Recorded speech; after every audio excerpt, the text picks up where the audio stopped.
देव की जय। ओ मेरी वासना तुम चलो अगम के पार। ओ मेरी वासना, ओ मेरी वासना तुम चलो अगम के पार। ओ मेरी वासना, अगमा पार पार पार, अगमा पार पार पार। ताहाँ है तेरो करार, तो देखने जदर वार अपनो।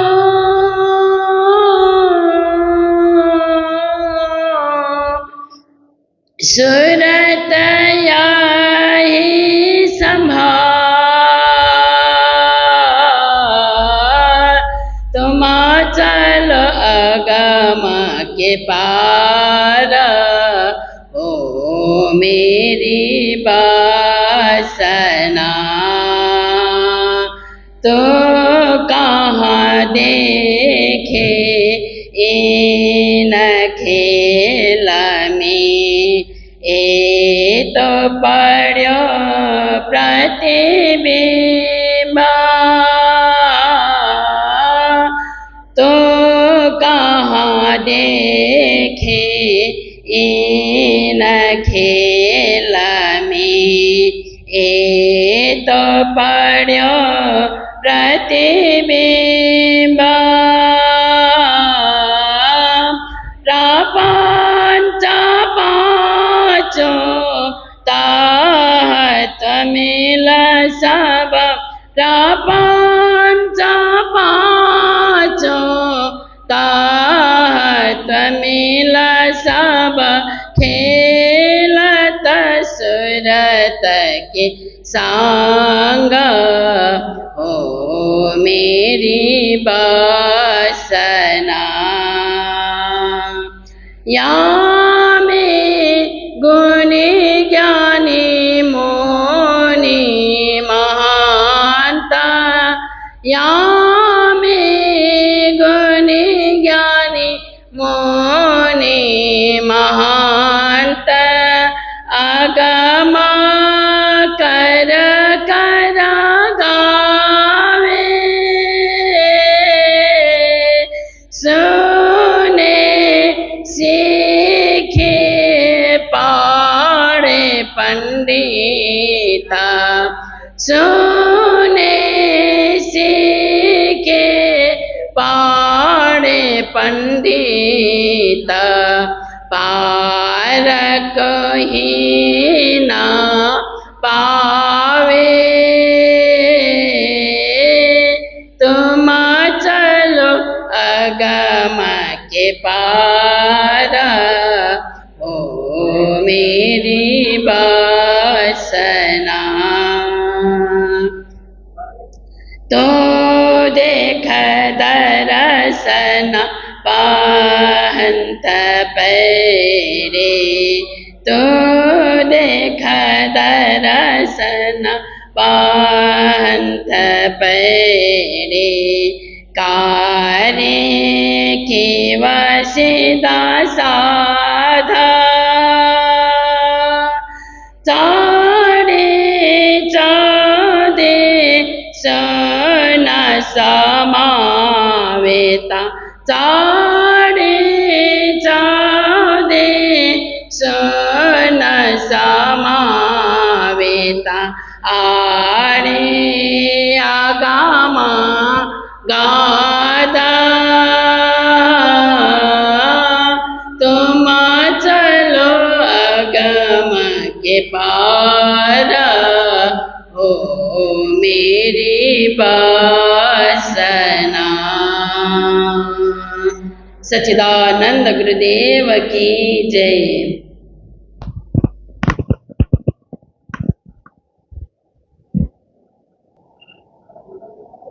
देवों हरफ हरफ के आयते जो हादी खोले द्वार, सब सिफत खास गिरोह की लिखी बिद बिद बेशुमार, लिखी बिद बिद बेशुमार।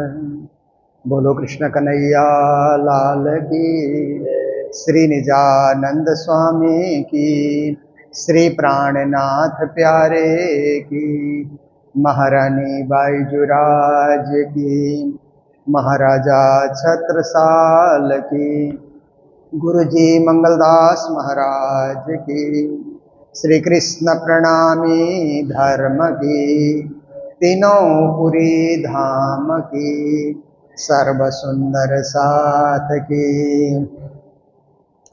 कलामला की सारथे प्रणाम।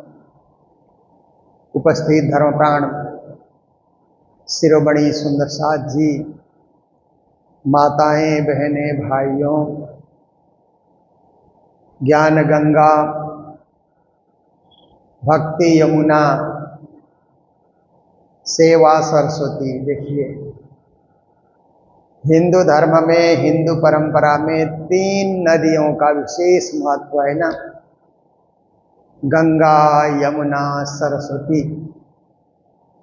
जो तीनों नदी में स्नान करता है वो पावन हो जाता है, पवित्र हो जाता है, निर्मल हो जाता है, उसके सब विकार दूर हो जाते हैं, ऐसी मान्यता है। इसलिए देखिए, गंगा नहाने के लिए, यमुना नहाने के लिए, सरस्वती नहाने के लिए, सरस्वती नदी के विषय में मैंने पहले भी कहा कि बद्रीनाथ में उसका उद्गम स्थान है सरस्वती नदी का।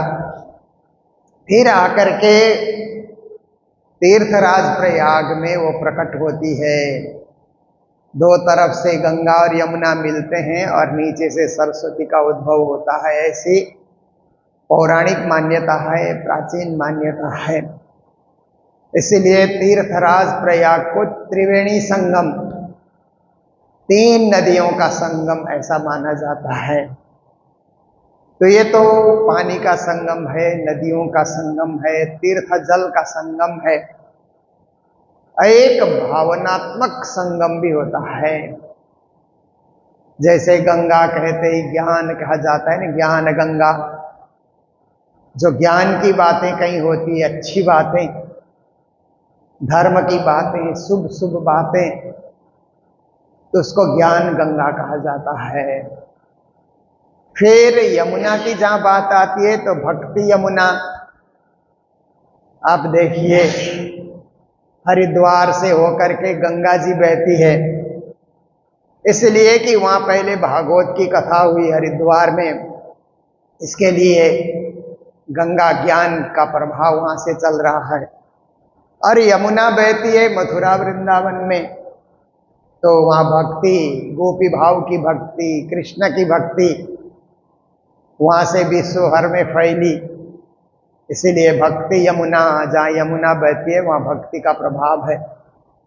अथवा यमुना भक्ति का स्रोत लेकर के दौड़ती है, आगे बढ़ती है। और फिर आप देखिए, सेवा सरस्वती, ज्ञान है, भक्ति है, सेवा कुछ करता ही नहीं है तो भी कोई काम नहीं आया। और सेवा 2 प्रकार की होती है, एक परमात्मा की सेवा, एक जगत की सेवा। परमात्मा की सेवा सुबह सुबह उठ करके हम लोग कर लेते हैं, फिर दिन भर परिवार की सेवा, समाज की सेवा, बड़े बुजुर्गों की सेवा, माता पिता की सेवा, देश की सेवा, मानवता की सेवा, जो कुछ हमसे बन पड़े। सब सेवा तो हम सिर पे नहीं उठा सकते, परंतु अपनी परिधि में, अपनी हैसियत से हम जो कुछ कर सकें, भावना रखें, नहीं कुछ ज्यादा कर सके तो केवल भावना को भी सेवा से हम जोड़ करके रखें। सेवा भावी कहते हैं ना, भावना में ही वो सेवा लेकर के चलने वाले, सेवा में समर्पित होने वाले। जहां सेवा क्षेत्र दिख जाए तो वो फट से वहां पर खड़े हो जाते हैं। ऐसे सेवामुखी, सेवा भावी, स्वयं सेवक कहा जाता है उनको। तो यही सब चीजें प्राणनाथ जी महाराज अपनी वाणी के माध्यम से हमें भी ज्ञानी बनने के लिए, केवल ज्ञानी नहीं ब्रह्म ज्ञानी, ऐसे ज्ञानी तो सभी होते हैं, ज्ञान की बातें सभी कराते हैं। जितने स्कूल के शिक्षक हैं सभी ज्ञान की बातें करते हैं ना, बच्चों को ज्ञान सिखाते हैं। तभी तो बच्चे पढ़ पढ़ करके कितने बड़ी बड़ी कंपनियों के डायरेक्टर बन जाते हैं, सीईओ बन जाते हैं। टीचर ने पढ़ाया उनको, टीचर ने ज्ञान दिया तो उस ज्ञान से वो ऊंचाई तक पहुंच गए। और जितने भी साहित्यकार हैं, लेखक हैं, कवि हैं, दार्शनिक हैं, वे भी ज्ञान देते हैं, ज्ञान की पुस्तकें लिखते हैं। पढ़ने से बड़ा भारी ज्ञान मिल जाता है, पर ज्ञान में भी महाज्ञान है ब्रह्म ज्ञान। वो ज्ञान जिसमें ब्रह्म का अनुभव हो, जिस ज्ञान को सुनने से ब्रह्मानुभूति, ब्रह्मानुभव, ब्रह्म तत्व का बोध, आत्मा और परमात्मा का बोध, जीव जगत और ब्रह्म का बोध, उसको ब्रह्म ज्ञान कहा जाता है। तो ऐसे ब्रह्म ज्ञान श्री जी महाराज हमें वाणी से सुना रहे हैं। और दूसरी बात है भक्ति की पराकाष्ठा। भक्ति तो सभी करते हैं, परंतु एक उत्तम कोटि की भक्ति, परमात्मा की पहचान करके मैं तो पियासी चरणों की दासी, इस भाव लेकर के जो नित्य भक्ति की जाती है उसको महान भक्ति, परम भक्ति ऐसे कहा जाता है। पराकाष्ठा की भक्ति ऐसे भी कहा जाता है। तो ऐसी भक्ति की चर्चा भी श्री जी महाराज करते हैं। और तीसरी बात है कि सेवा, सेवा सुरत संहारिये करना यही काम कहते हैं। आप सेवा करके अपनी आत्मा को जगाइए, सेवा करके अपनी सुरता को केंद्रित कीजिए। सुरता भट रही है, इधर उधर भटक रही है, ऐसी सुरता को एक परमात्मा में केंद्रित करके रखना सेवा के माध्यम से, केवल ज्ञान और भक्ति के माध्यम से नहीं। क्योंकि ज्ञान की बातें सुनते हैं तो केवल हमारा मस्तिष्क सक्रिय हो जाता है, भक्ति की बातें सुनते हैं तो हृदय प्रफुल्लित होती है। पर सेवा की बातें सुनते ही सेवा करने के लिए हम तत्पर हो जाते हैं ना, हमारे हाथ सेवा के लिए तैयार हो जाते हैं, हमारे पांव चल करके वहां पहुंचने के लिए, और हर प्रकार से हम सेवा में संलग्न हो जाते हैं। मन मस्तिष्क दिल दिमाग सब कुछ करने के लिए प्रभावित हो जाते हैं। इसलिए ज्ञान और भक्ति तो क्या है कि एक सैद्धांतिक रूप में है, पर व्यवहारिक रूप में सेवा के रूप में उसको उतारा जाए तो सर्वश्रेष्ठ भक्ति कहलाती है। ज्ञान को थ्योरेटिकल हम कहें, ज्ञान भक्ति को थ्योरेटिकल हम कहें, तो सेवा प्रैक्टिकल है। तो ऐसी चीजें श्री जी महाराज हमें वाणी से बता रहे हैं।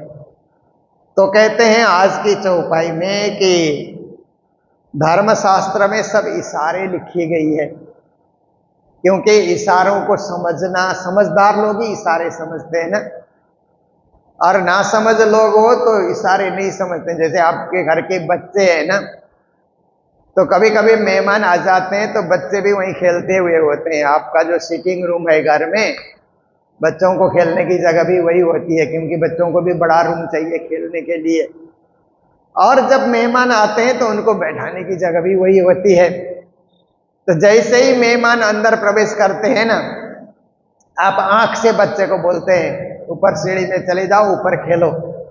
तो समझदार बच्चे को कुछ करना नहीं पड़ता, आंख से इशारे आप कर देते हैं, तुम अपना समेट के चले जाओ ऊपर। तो बच्चे भी फटाफट समझ करके ऊपर रूम में जा करके खेलने लग जाते हैं। कुछ आपने कहा नहीं, आप बोले भी नहीं, और मेहमानों ने भी नहीं देखा होगा कि अपने आंखों से कैसे इशारे करके बच्चों को समझा दिया। देखिए, पति पत्नी में भी ये बात होती है कि मात्र इशारे से बहुत कुछ बातें हो जाती है, बोलना नहीं पड़ता है। तो इशारे को समझने की कला सब में नहीं होती है। जैसे कुछ बच्चों को बोल दिया जाए ना, आंख से इशारा करके ऊपर जाओ, तो क्यों क्यों ऐसा करते रहते हैं कुछ बच्चे, क्योंकि वो इशारे को नहीं समझते हैं। और कई बच्चे समझ जाते हैं, मेहमान आते हैं तो यहाँ हमें नहीं खेलना चाहिए, ऐसे इशारे को फट से वो समझ जाते हैं। समझदार लोग समझते हैं, ना समझे तो नहीं समझेंगे, कई दिनों तक नहीं समझेंगे, कई वर्षों तक भी नहीं समझेंगे। तो ऐसे ही शास्त्रों की जो इशारे की बातें हैं, ब्रह्म परक बातें और अनुभव परक बातें, परम धाम की बातें, जहाँ घुमा फिरा करके अलग अलग शब्दों में, अलग अलग शैली में, अलग अलग रंग ढंग से बताया गया है। श्री जी महाराज कहते मैं उन सब को समझता हूँ। जहाँ भी जो कुछ भी अच्छा दिखता है वो परम धाम का ही अनुभव है। जहाँ भी जो सुंदरता दिखलाई देती है वो परम धाम का ही एक उपज है। ऐसा अनुभव लेकर के श्री जी चलते हैं। और जहाँ भी किसी शास्त्र में गंभीर बातें होती है तो पूर्ण ब्रह्म परमात्मा की बातें ही है। इन इशारों को समझना चाहिए। फिर कहते हैं खोल दिया खसम, ये इशारा खोलने की शक्ति मुझे किसने दी? साक्षात धामधनी ने, परमात्मा ने, परब्रह्म परमात्मा ने श्री प्राणनाथ जी महाराज को शास्त्रों का रहस्य खोलने के लिए भेजा। जाओ जा करके भागवत कहते ना, इसलिए वेदांत गीता भागवत की दैया इशारता सब खोल, मगज मायने गूंज से सो जाहिर किया बोल। कहते मैंने वेदांत के, गीता के, भागवत के सब इशारे खोल दिए। वहां जो पूर्ण ब्रह्म परमात्मा की महिमा गाई गई है उनको मैंने अच्छी तरह देखा, समझा। फिर कहते हैं कि इधर कतेव धर्म ग्रंथ के रहस्य को भी मैंने खोला, वहां भी इशारे की बातें हैं, उनको भी मैंने समझ करके बाणी में उसको भी उतारा, सनंद में, खुलासा में उसको उतारने का प्रयास किया। तो ये सब कैसे हुआ? साक्षात धामधनी ही हृदय में विराजमान हो गए और उन्होंने ये सारा कार्य कर लिया। महामत पर मेहर महबूबे, महामती प्राणनाथ जी कहते हैं मेरे ऊपर धामधनी की बड़ी कृपा, विशेष कृपा। ऐसे तो 12,000 ब्रह्म सृष्टि है परम धाम में, पर ये रहस्य खोलने की कृपा इंद्रावती पर, महामती पर हुई। और सब पर ये कृपा नहीं, और सब पर क्या है कि जागनी करो और सेवा करो, भक्ति करो, ध्यान करो, ये सब चीजों में औरों को संयुक्त किया। पर इंद्रावती को महामती के रूप में ये जो परम धाम का रहस्य खोलने के लिए नियुक्त किया गया। तो कहते हैं कि ये धनी, प्रिय धनी, महबूब का अर्थ होता है अत्यंत प्रिय धनी ने मेरे ऊपर ऐसी कृपा की। करी से के लम्मा, फिर कहते हैं सदगुरु देवचंद जी महाराज के ज्ञान से भी मुझे अभिभूत होने का मौका मिला, क्योंकि सदगुरु भी चाहते थे कि इशारा इंद्रावती खोले।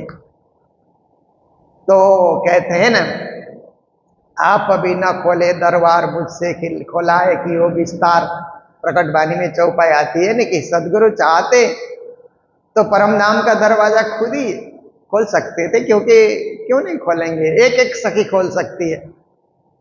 जैसे आप देखिए कि आप मंदिर सुबह सुबह आते हैं, हमारी माताएं सुबह मंगल आरती में आती है, 15-20 माताएं आ जाती है, तो हम लोगों को भी बड़ी खुशी होती है। तो मंदिर आएगी तो दरवाजा खोलने का, मंदिर का दरवाजा खोलने का हक आपको है, क्योंकि आप इस मंदिर के सुंदर साथ हैं, इस मंदिर के मेंबर हैं। इस मंदिर जब से आपने कंठी ली तो ये मंदिर का दरवाजा खोलने का हक आपको स्वतः मिल गया। कोई भी खोल सकता है जो पहले आए, क्योंकि दरवाजा खोलने के लिए तो थोड़ा समय से पहले आना ही पड़ेगा, नहीं तो दूसरा कोई खोल देगा। तो आप खोल सकते हैं। तो ऐसे ही परमधाम का दरवाजा सुंदरबाई भी खोल सकती थी, केसरबाई भी खोल सकती थी, और सकुमार भी खोल सकती थी, शकुंडल भी खोल सकती थी, और भी परमधाम की बहुत सारी सखियां हैं। अरखबाई है, तानबाई है, सेनबाई है, कितनी सारी सखियों का नाम है। जो सखी चाहे वो परमधाम का दरवाजा खोल सकती थी। साक्षात सुंदरबाई सखी सदगुरु देवचंद जी महाराज भी खोल सकते थे। आप अभी न खोले दरबार, मुझसे खुलाए क्यों विस्तार। कहते हैं कि फिर उन्होंने अपने आप नहीं खोला, मेरे से खुलवाया। देखिए, कभी कभी कुछ काम ऐसा होता है कि गुरुजन खुद नहीं करते हैं और शिष्यों से कराते हैं ना।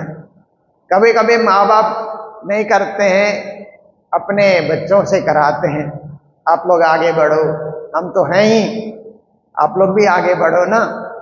तो ऐसा करके कई माँ बाप को मैंने देखा कि कुछ चढ़ाना हो मंदिर में तो बोलते हैं कि आप लोग करो, आप लोग, अभी आप लोगों का टाइम आ गया है, हमने तो पहले बहुत किया है, ऐसा करके।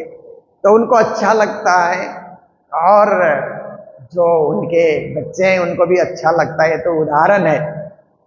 इसी प्रकार से कई कई बार हम देखते हैं पुरुष लोग अपनी पत्नी को आगे करते हैं, तुम करो, तुम, ऐसा करके। तो देखिए, वो भी एक खुशी की बात है।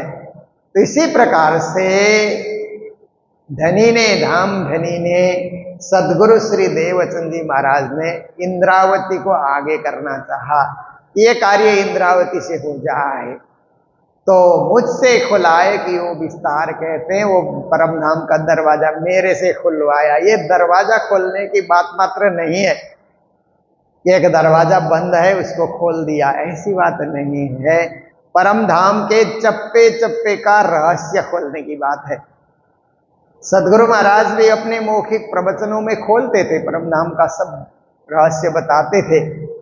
क्योंकि परिक्रमा ग्रंथ में श्री जी महाराज कहते हैं कि मैंने यहाँ तक जो वर्णन किया है ये सदगुरु के इलम से, सदगुरु के ज्ञान से मैंने वर्णन किया है, आगे अपने अनुभव से मैं वर्णन कर रहा हूँ। तो इसका मतलब है कि सदगुरु भी मौखिक रूप से श्री पांच नौतनपुरी धाम में विराजमान होकर के पूरा परम नाम का रहस्य खोल खोल करके एकदम गहराई में बताते थे, पर उसको लिखित रूप में, चौपाई के रूप में, और आने वाले सुंदर साथ को पूरी तरह समझ आ जाए और कभी विस्मरण न हो, स्मरण बना रहे। देखिए, क्योंकि कोई कोई बात ऐसी होती है कि मौखिक बातें ऐसी होती है कि किसी ने कहा, आपने आधा अधूरा सुना, आपने वही आगे बढ़ा दिया, उसने वही आगे बढ़ा दिया, तो आधा अधूरा होते हुए जाता है ना। ये कैसे होता है? मैंने कहा कि कुछ कर्मकांड करने वाले ब्राह्मणों को मैंने देखा है कि किसी शास्त्री ने, विद्वान ने क्या किया कि वेद की ऋचाएं या पुराण के कुछ श्लोक जो कर्मकांड में प्रयोग होते हैं, वो शास्त्री पढ़े हुए गुरुजनों ने अपने विद्यार्थी को पढ़ाया, और उन विद्यार्थियों ने कहीं जाकर के कार्यक्रम किया तो साधारण जो ब्राह्मण परिवार है वो भी साथ में लग गया, तो उसने सुन सुन करके कुछ याद कर लिया।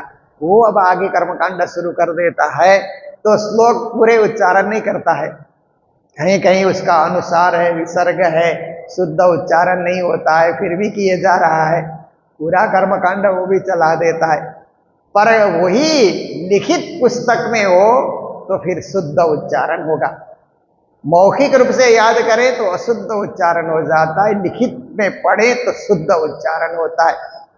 हम लोग भी बचपन में सेवा पूजा सुनते थे, माता पिता सेवा पूजा गाते थे, नित्य पाठ गाते थे, तो सुन सुन करके हम लोगों ने याद किया।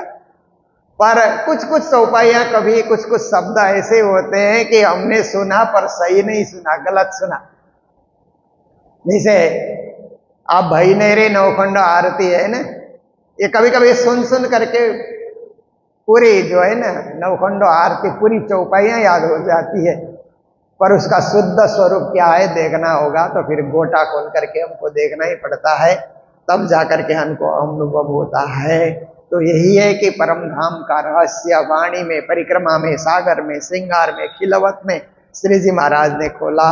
तो कहते हैं ये सदगुरु के इशारे से, सदगुरु के इलम से, सदगुरु के जो है कृपा से ये सब हो रहा है। तो ब्रह्म सृष्टि वेद पुराण में कही सो ब्रह्म समान। श्री जी महाराज कहते हैं वेदों को पढ़ो, पुराणों को पढ़ो, महान आत्माओं की चर्चा हर ग्रंथ में आती है कि दिव्य पुरुष कैसे होते हैं, महापुरुष कैसे होते हैं, परमहंस कैसे होते हैं। ये सब बातें हर धर्म ग्रंथ में कहीं न कहीं इसका उल्लेख मिलता ही मिलता है। चाहे वेद पढ़िए, पुराण पढ़िए, कहीं सो ब्रह्म समान, ब्रह्मविद ब्रह्मैव भवति कहते हैं ना। ब्रह्म को जानने वाला ब्रह्म के समान ही होता है। उसमें भी ब्रह्म के गुण होते हैं, ब्रह्म का अनुभव होता है, ब्रह्म का कार्य वो भी करने लग जाता है।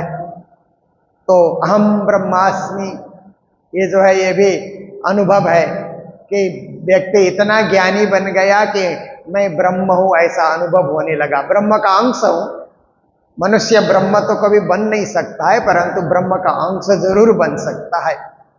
तो अंश में भी वही गुण होता है। आप देखिए एक बाल्टी पानी में जो गुण है, एक बूंद में भी तो वही गुण है। बूंद बूंद के इकट्ठा होने से बाल्टी भर गई, पर एक एक बूंद का विश्लेषण किया जाए तो उसमें वही गुण है जो बाल्टी के पानी में। इसलिए ब्रह्म में जो गुण है, जो तत्व है, जो अनुभव है, जो हम ब्रह्मास्मि कहने वाला जो ज्ञानी है, जो पहुंचा हुआ परमहंस है, उसमें भी वही गुण है, वही तत्व है, वही रहस्य है। तो इस तरह से वेद पुराण में ब्रह्मविद को कही सो ब्रह्म समान। कई विद की बुजुर्गियां, उनमें कई प्रकार के समझदारी, ज्ञान की ऊंचाई, पराकाष्ठा का जो है एक अनुभव, ये उनमें पाई जाती है। जो पहले जमाने में ऋषि मुनि कहा जाता था, फिर बाद में महात्मा, महापुरुष, संत पुरुष इस रूप में जाया गया। और हमारी परंपरा में परमहंस, प्रणामी परंपरा में परमहंस प्रकट भये, श्री जी ने भी कहा है ना कि परमहंसों में ऐसे गुण दिखलाई देते हैं। और हम लोगों ने परमहंसों में महापरमहंस गुरु जी मंगलदास जी महाराज के दर्शन किए, तो उनमें ऐसे ही दिव्य गुण, महान गुण छुपे हुए थे। क्योंकि हमने देखा कि हमने उस समय गुरु जी के समय में और भी बड़े बड़े विद्वानों के प्रवचन सुने। प्रणामी समाज के विद्वान, बाहर के समाज के विद्वानों के भी प्रवचन सुनने का मौका मिला। तो मैं देखता था कि उनमें और गुरु जी में क्या फर्क है। तो मैं देखता था कि वो कहते थे कि भागवत में ये लिखा है, गीता में ये लिखा है, श्लोक बोलते हैं, पुराणों में ये लिखा है, देवी भागवत में ये लिखा हुआ है, या रामायण में ये लिखा है। सारे शास्त्र का प्रमाण गुरुजी सीधा सीधा बोलते थे। जो कुछ है अपने अनुभव से गुरु महाराज बोलते थे। बहुत सारे ग्रंथों का प्रमाण वो बताते नहीं थे। आत्मानुभव, आत्मानुभूति, ऐसी चीजें, जैसे मंगल सुक्ति में आप देखिए एक एक सुक्ति 1008 सुक्ति है, तो गुरु जी का आत्मानुभव वहां पर है कि शास्त्रों की बातों को उन्होंने कैसा अनुभव किया। ये होने से ही नवीनता आती है ना। केवल शास्त्रों की बातें ही वो कर रहा है, तो वो तो शास्त्रों में की जा चुकी है, उसकी व्याख्या कर रहा है, पर उसको पढ़ करके उसने क्या अनुभव किया, उससे उसमें क्या मिला, उस अपने अनुभव को जो व्यक्त करे उसी को परमहंस कहा जाता है और महापुरुष कहा जाता है। तो गुरु महाराज ने ये सब अनुभव मंगल सुक्ति में हमें बांटा है। तो कहते हैं कई विध की बुजुर्गियां, उनमें कई प्रकार की जो है ना ये श्रेष्ठता उनमें मिल जाती है। देखो शाहिदी कुरान कहते हैं, कुरान पढ़ने वाले जो फकीर होते हैं ना, मीर पीर फकीर कहते हैं। कई कई मौलवी होते हैं, कई कई मौलवी होते हैं, अनुभवी होते हैं। वो कभी क्या है कि राजनीति नहीं करते हैं। फिर वो कई कई तो राजनीति भी करते हैं, परंतु कई नहीं करते हैं। एकदम उनका भी एक खुदाई अनुभव, एक गहरा अनुभव। ईसाई में भी कई कई लोग अनुभवी होते हैं कि वो लोग भी अपने ईसाई परंपरा के मत को व्यक्त करते हैं, ज्ञान की बात को व्यक्त करते हैं। क्योंकि यहूदी में, ईसाई में, बौद्ध धर्म में, जैन धर्म में, हर धर्म में आप देखिए ज्ञानी मुनि, समझदार अनुभवी श्रेष्ठ पुरुष ऐसे हर जगह मिल जाते हैं। तो श्री प्राणनाथ जी महाराज कहते हैं कि इन सब का अनुभव और इन सब की आस्था उसे ब्रह्म सृष्टि की रहनी पे है और ब्रह्म सृष्टि के आचरण पे है। परम पद पाने के लिए ये सब लोग भी प्रयत्न कर रहे हैं। इसलिए श्री जी कहते मैंने उन सब का अनुभव को भी बटोर लिया और परम धाम का अनुभव भी उतार लिया। कहे छत्ता मगज मुसाफ के जिनस जंजीरा जोर। फिर यहाँ पर प्राणनाथ जी ने महामती की छाप नहीं रखी, छत्रसाल की छाप रख दी। छत्ता मतलब छत्रसाल को कहते हैं, छत्रसाल छत्ता भय छिपे सभी सुल्तान। तो छत्ता का मतलब हम बारिश में उड़ते हैं ना, उसको छत्ता हम लोग कहते हैं ना। तो छत्रसाल जी भी बुंदेलखंड में ऐसे छत्ता बन गए कि पूरे बुंदेल वासियों की सुरक्षा कर ली उन्होंने, मुगलों के आक्रमण से सबको बचाया, इसीलिए छत्रसाल को छत्ता। तो श्री जी ये छत्ता शब्द को यहाँ प्रयोग कर रहे हैं। मगज मुसाफ के प्राणनाथ जी ने कतेव धर्म ग्रंथ का रहस्य खोल करके छत्रसाल जी को बख्शिश किया, क़यामतनामा बढ़ा। तो कहते हैं कि छत्रसाल जी भी उसको गहराई से समझ सके। जिनस जंजीरा जोर, जो साकले हैं, चेन है, एक दूसरे से जोड़ने के लिए जो चेन बनाए जाते हैं, ये सब धर्मशास्त्रों के चेन को छत्रसाल जी ने, उस रहस्य को, उस जंजीरों को उन्होंने समझ लिया अच्छी तरह। सब सिफत खास गिरोह की, ये सारी प्रशंसा ब्रह्म सृष्टि की प्रशंसा है, ये भी उनको समझ आ गई। ये समझे ये ही मरोरा, ये वही समझ सकते हैं जो इस ओर मुड़े हुए हैं। पहले मुड़ जाना जरूरी है ना, भक्ति में मुड़ जाना, परम धाम की जो है तारतम वाणी के प्रभाव में मुड़ जाना, हो जाना।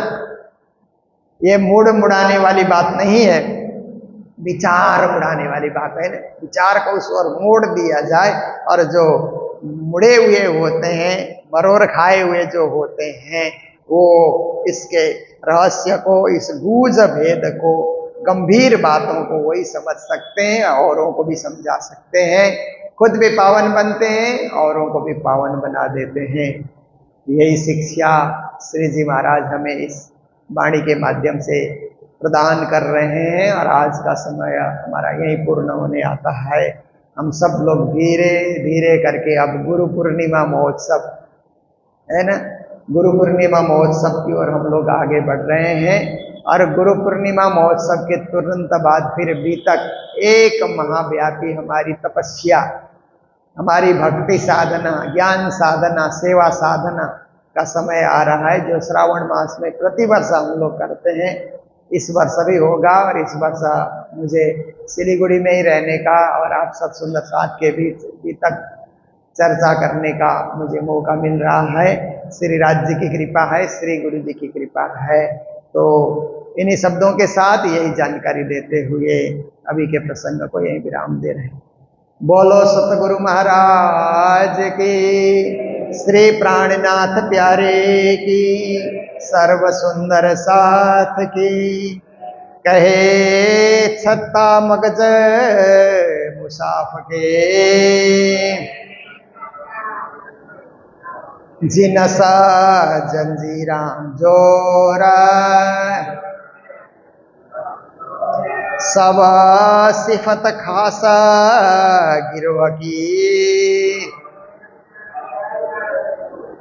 ए समझे यही मरोरा,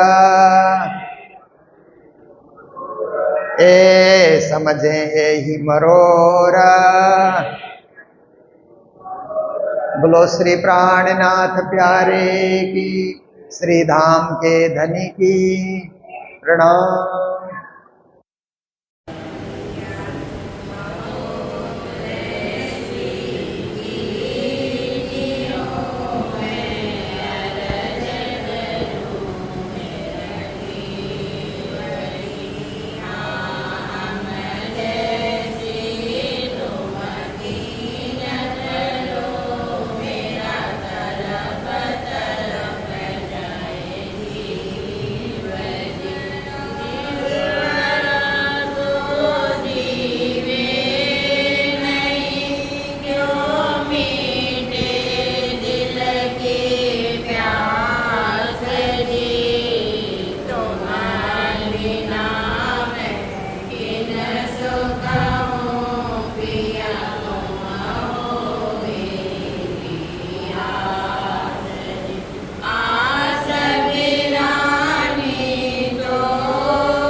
देते